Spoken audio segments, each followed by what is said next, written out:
प्रभू येशूचा जन्म देव आणि सैतान यांच्यामध्ये चाललेल्या संघर्षाचा एक भाग होता.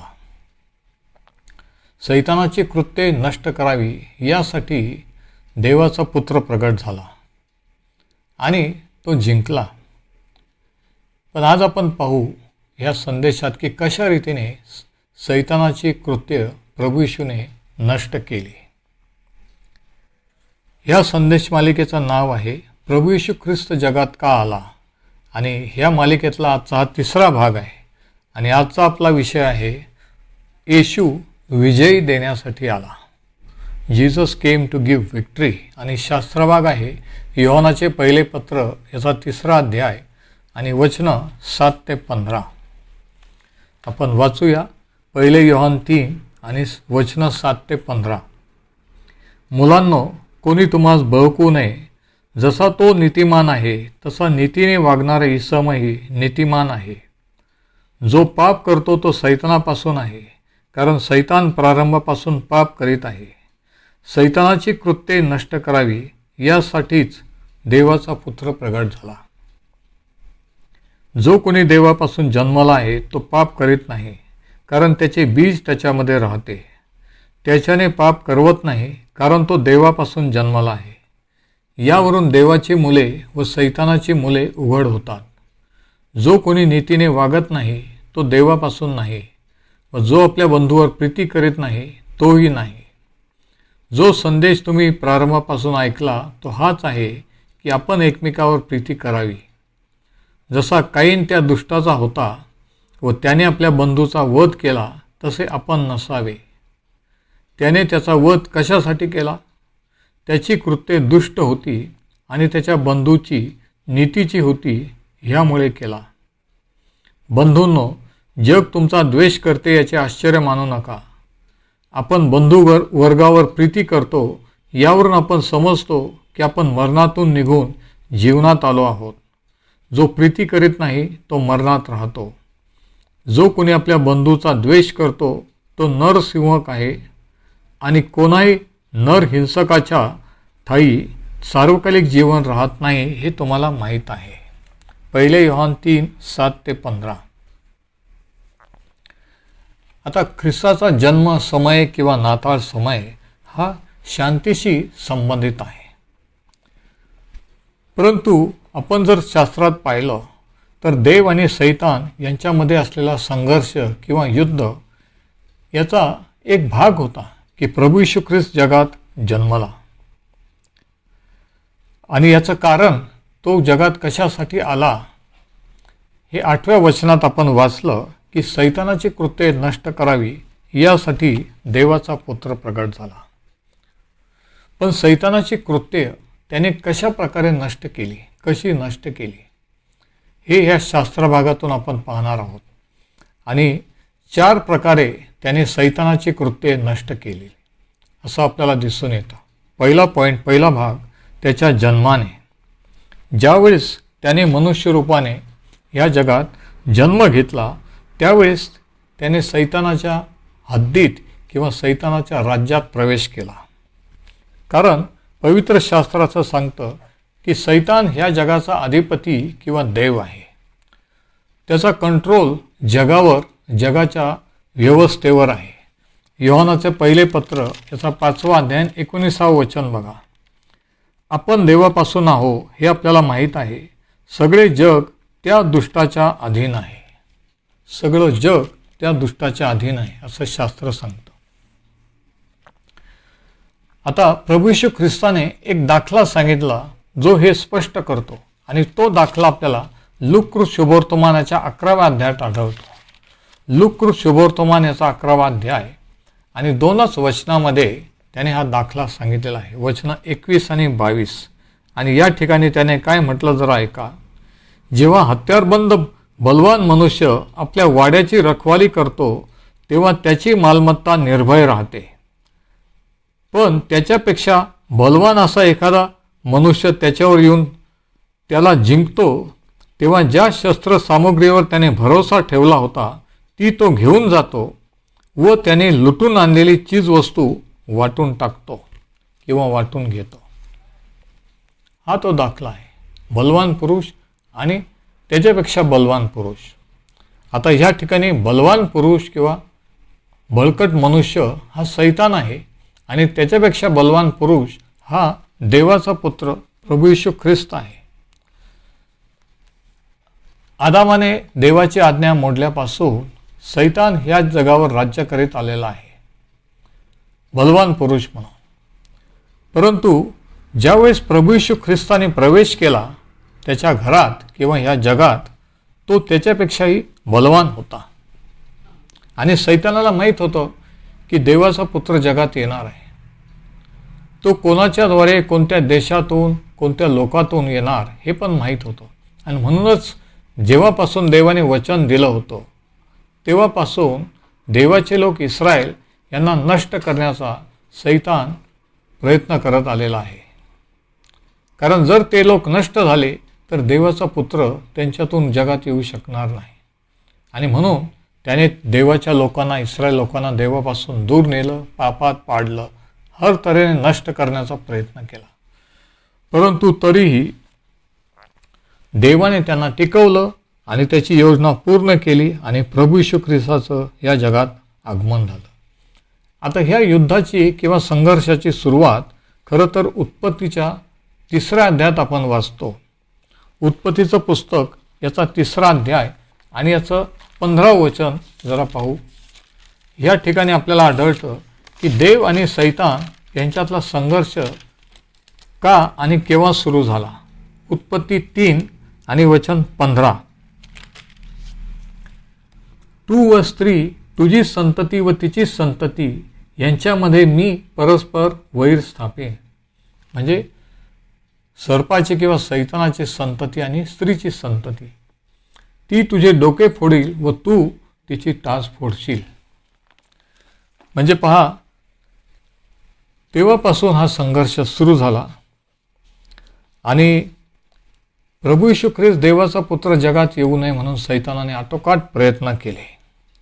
तर पहिली गोष्ट, सैतानाचे कार्य किंवा सैतानाचे कृत्य कशा रीतीने प्रभू येशूने नष्ट केली तर त्याच्या जन्माने. त्याचं राज्य जगात असताना प्रभू येशू ख्रिस्ताने ह्या जगात मनुष्य रूपाने जन्म घेतला आणि सैतानाच्या हद्दीत प्रवेश केला. ह्या पहिल्या रीतीने त्याने सैतानाचे कृत्य नष्ट केलं. दुसरा प्रकार आपल्याला 12व्या वचनात आढळतो. योहानाचे पहिले पत्र याचा 3रा अध्याय आणि 12वं वचन जरा बघा. पहिले योहान 3 आणि वचन 12 या ठिकाणी काय लिहिले आपण जरा वाचू. जसा कैन त्या दुष्टाचा होता व त्याने आपल्या बंधूचा वध केला तसे आपण नसावे. त्याने त्याचा वध कशासाठी केला? त्याची कृत्ये दुष्ट होती आणि त्याच्या बंधूची म्हणजे हबेलाची नीतीची होते म्हणून. आता दुसऱ्या प्रकारे प्रभू येशूने सैतानाचे कृत्य कसे नष्ट केली तर त्याच्या जीवनाने आणि त्याच्या मृत्यूने किंवा मरणाने. आता सैतानाचे कृत्य काय आहेत हे आपल्याला 12व्या वचनात आढळतं की त्याची कृत्ये दुष्ट होती. त्याने आपल्या बंधूचा वध केला. आता कैन हा धार्मिक मनुष्य होता म्हणून त्याने सुद्धा परमेश्वरासाठी अर्पण आणलं, पण ते योग्य प्रकारचं अर्पण आणलं नाही. तो मनुष्य धार्मिक होता पण त्याची कृत्य ही नीतीची नव्हती. तो दुष्ट होता असं शास्त्र सांगतं. त्याचं अंतःकरण दुष्टाईने, द्वेषाने भरलेलं होतं. तो स्वतःला अधिक धार्मिक समजत होता आणि म्हणून त्याची इच्छा होती की जे काही त्याने देवाला आणलेलं आहे ते देवाने स्वीकारावं. पण त्याचं मन देवाशी नीट नव्हतं. जरी त्याने अर्पण आणलेलं होतं, जरी तो भक्ती करीत होता, तरीही त्याचं अंतःकरण देवाविषयी नीट नव्हतं. दुसरी गोष्ट आपण पाहतो की त्याच्या ठाई गर्व होता आणि गर्व हे सैतानाचं पाप आहे. त्यामुळेच लुसिफर जो नंतर सैतान झाला, ह्या पापामुळे, गर्वामुळे त्याचं पतन झालं असं यशायाच्या पुस्तकाच्या 14व्या अध्यायात आपल्याला वाचायला मिळतं. कैनाने हाबेलाचा खून केल्यानंतर त्याने पश्चाताप केला नाही.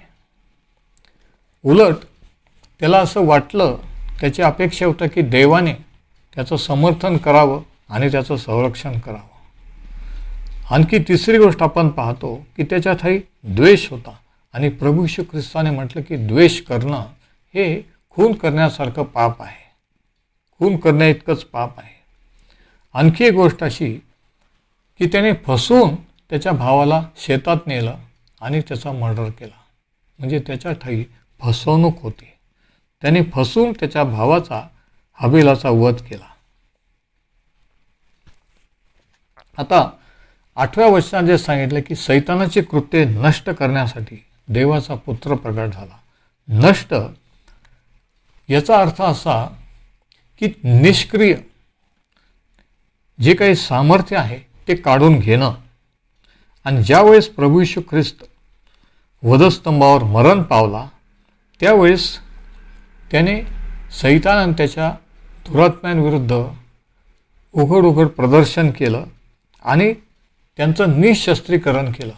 त्यांच्याजवळ जे शस्त्र होते, जे काही हत्यारं होते, फसवणूक, द्वेष इत्यादी जे काही सामर्थ्य होतं ते त्याला पॉवरलेस केलं.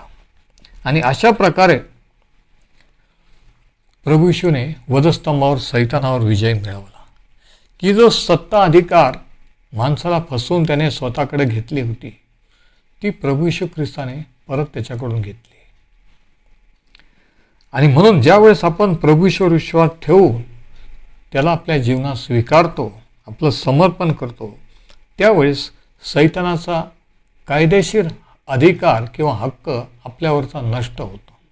लीगल अधिकार राहत नाही, कारण आपण देवाचे होतो.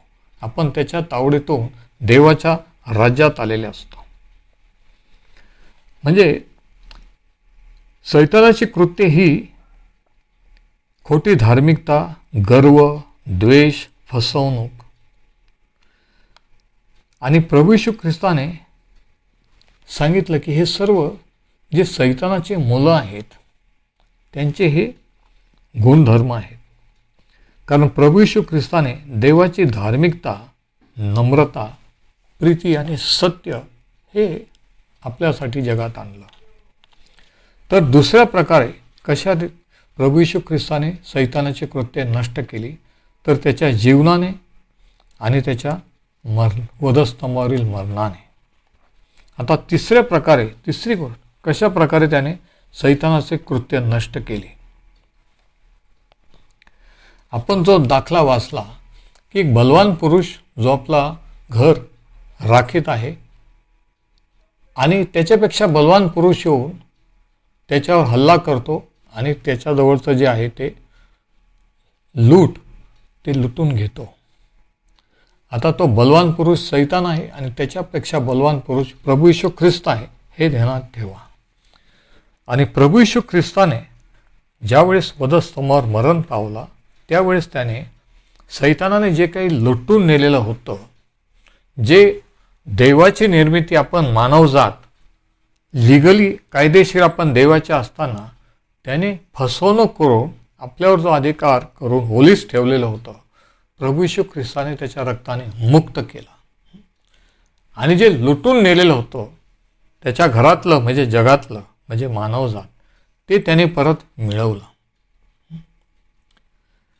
आणि म्हणून तारण न पावलेले लोक, देवाकडे न वळलेले लोक हे सैतानाचे लूट आहे, सैतानाने ओलीस ठेवलेले लोक आहेत.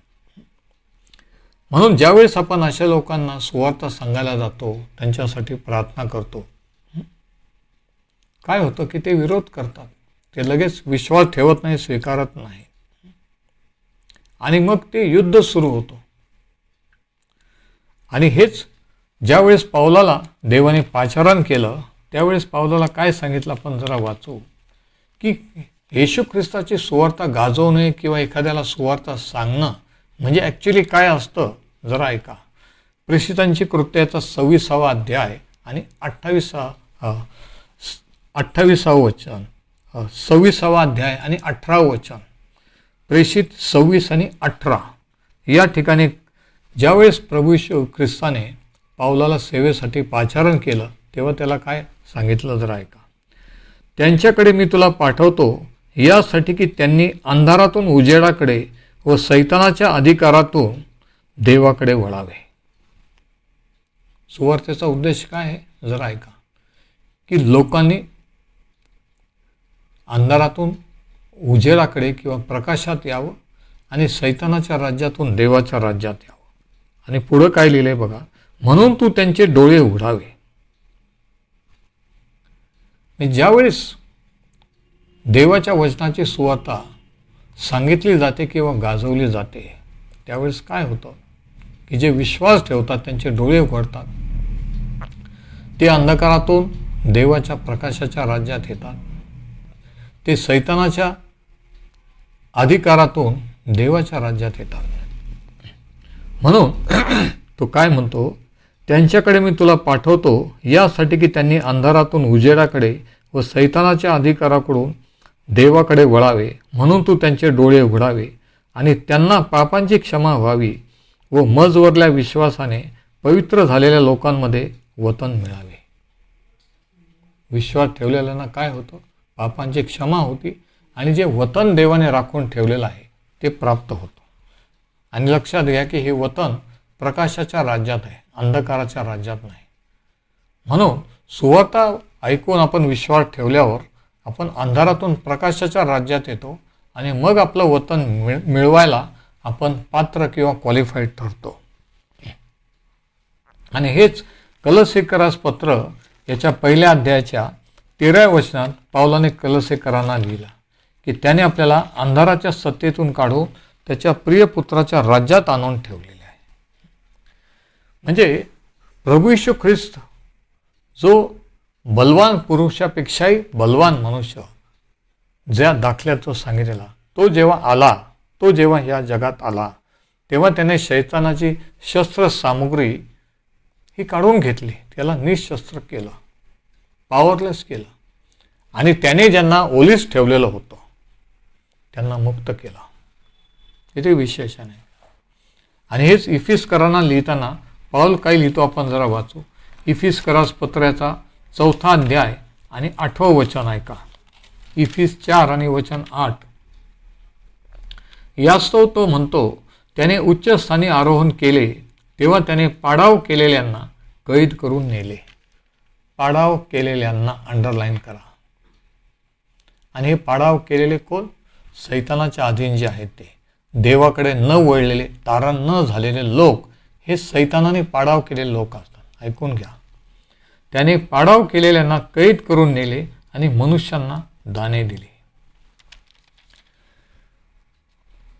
म्हणजे ज्यावेळेस प्रभू येशू ख्रिस्ताचं स्वर्गारोहण झालं, पुनरुत्थानानंतर जेव्हा त्याचं स्वर्गारोहण झालं त्यावेळेस त्याने सैतानाने ज्यांना पाडाव केलेलं होतं, बंधनात ठेवलेलं होतं, त्यांना मुक्त केला. सैतानाच्या अधिकारातून आणि त्यांना कैद करून नेले. म्हणजे ते देवाचे कैदी, देवाचे लोक झाले. आणि म्हणून प्रत्येक वेळेस ज्यावेळेस आपण एखाद्या व्यक्तीला सुवार्ता सांगून तो आत्मा जिंकला जातो त्यावेळेस काय होतं की प्रभू येशू ख्रिस्त त्याची लूट जसे काही परत घेतो. कारण मनुष्य, मानवजात देवाची निर्मिती आहे. जरा ऐका. पण सैतानाने आपल्याला लुटलेला आहे आणि प्रभू येशू ख्रिस्ताने तो त्याच्यापेक्षा बलवान पुरुष येऊन आपल्याला त्याच्या तावडीतून मुक्त केलेला आहे. म्हणून ज्या ज्या वेळेस आपण त्याच्याकडे येतो, ज्या ज्या वेळेस कोणी त्याच्याकडे देवाकडे वळतं, त्या त्यावेळेस प्रभू येशू ख्रिस्त जो त्याच्यापेक्षा बलवान पुरुष तो आपली लूट वाटून घेत असतो. एकेकाळी पाऊल जो अगोदर शाऊल होता, शाऊलाचा पाऊल झाला, तो सैतानाच्या अधिपत्याखाली होता, सैतानाची लूट होता. पण प्रभू येशू ख्रिस्ताने त्याला मुक्त केलं आणि तो देवाचा कैदी झाला, ख्रिस्ताचा गुलाम झाला. तर तिसऱ्या प्रकारे कशा रीतीने सैतानाची कृत्ये प्रभू येशू ख्रिस्ताने नष्ट केली, तर त्याच्या पुनरुत्थानाने आणि त्याच्या स्वर्गारोहणाने, इन हिज असेन्शन अँड रेझरेक्शन. आणि चौथी गोष्ट की प्रभू येशू ख्रिस्ताने सैतानाची कृत्ये कशी नष्ट केली. पहिली गोष्ट आपण पाहतो कशा प्रकारे सैतानाची कृत्ये नष्ट करण्यासाठी तो आला आणि नष्ट केली. तर त्याच्या जन्माने हे संपूर्ण जग सैतानाच्या अधीन होतं, कंट्रोलमध्ये असताना त्याने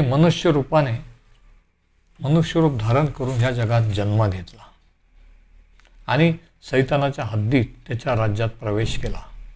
दुसरी गोष्ट, त्याच्या जीवनाने आणि मरणाने त्याने सैतानाची कृत्ये नष्ट केली. त्या वधस्तंभावर सैतान त्याच्या दुरात्म्यांकडून अधिकार सत्ता काढून घेतली, त्यांना निशस्त्र केलं. तिसरी गोष्ट, त्याच्या पुनरुत्थानाने स्वर्गारोहणाने त्याने ज्या कोणाला सैतानाने लुटलेलं होतं ती सर्व लूट त्याने परत घेतली. आणि चौथी गोष्ट, चौथ्या प्रकारे कशा रीतीने तो सैतानाचे कृत्य नष्ट करेल हे अजून भावी काळात भविष्य काळात घडायचं आहे. की ज्यावेळेस त्याचं पुनरागमन होईल, ज्यावेळेस तो पुन्हा या जगात येईल, त्यावेळेस काय होईल आपण वाचू. प्रगटीकरणाचं पुस्तकाचा 20वा अध्याय आणि वचन 1 आणि 2. प्रगटीकरण 20 आणि वचन 1 आणि 2 या ठिकाणी असं लिहिलेलं आहे. नंतर मी एक देवदूताला स्वर्गातून उतरताना पाहिले. त्याच्याजवळ अगाध कुपाची किल्ली होती व त्याच्या हाती एक मोठा साखळदंड होता. त्याने दियाबल, जो सैतान म्हटलेला जुनाट साप म्हणजे अजगर, याला धरले. 1000 वर्ष बांधलेले राहण्यासाठी त्याला बांधून अगाध कुपात टाकले. आणि हे भविष्य काळात येणाऱ्या काळात घडणार आहे. त्यावेळेस सैतानावरचा प्रभू येशूचा विजय हा पूर्ण होईल. जगातून पाप, सैतान, त्याचे दुरात्मे नष्ट होतील आणि सैतानाला बंदिवासात केलं जाईल. तर ह्या 4 प्रकारे आपण पाहतो की सैतानाचे कृत्य प्रभू येशू ख्रिस्ताने नष्ट केलेले आहे. आणि म्हणून योहानाचे पहिले पत्र 3 अध्याय 8व्या वचनात लिहिलं आहे की हा एक उद्देश होता प्रभू येशू ख्रिस्ताचा जगात येण्याचा, जन्म घेण्याचा, की सैतानाची कृत्ये नष्ट करावी यासाठीच देवाचा पुत्र प्रगट झाला. मग प्रश्न असा आहे की प्रभू येशूने सैतानावर विजय मिळवलेला आहे. त्याने त्याला निशस्त्र करून त्याचा सत्ता अधिकार मानव जातीवरचा, जगावरचा काढून घेतलेला आहे. आणि ज्यावेळेस आपण प्रभू येशूकडे वळतो, सैतानाचा अधिकार, कंट्रोल आपल्या जीवनावर, आपल्या पैशावर, आपल्या शरीरावर राहत नाही. पण जोपर्यंत आपण देवाकडे वळले नसतो त्याला पूर्ण अधिकार असतो आपल्याला आजारी पाडण्याचा, वेगवेगळ्या समस्या आणण्याचा आणि आपल्याला नष्ट करण्याचा. पण ज्यावेळेस आपण प्रभू येशूवर तारणार म्हणून विश्वास ठेवतो, त्यावेळेस आपण सैतानावर आणि त्याच्या कृत्यावर विजयी होत असतो. आज आपण येथेच थांबू आणि पुढच्या आठवड्यात आणखी एक कारण पाहू की कशासाठी देवाचा पुत्र प्रगट झाला किंवा जगात आला. परमेश्वर हे वचन आशीर्वादित करो.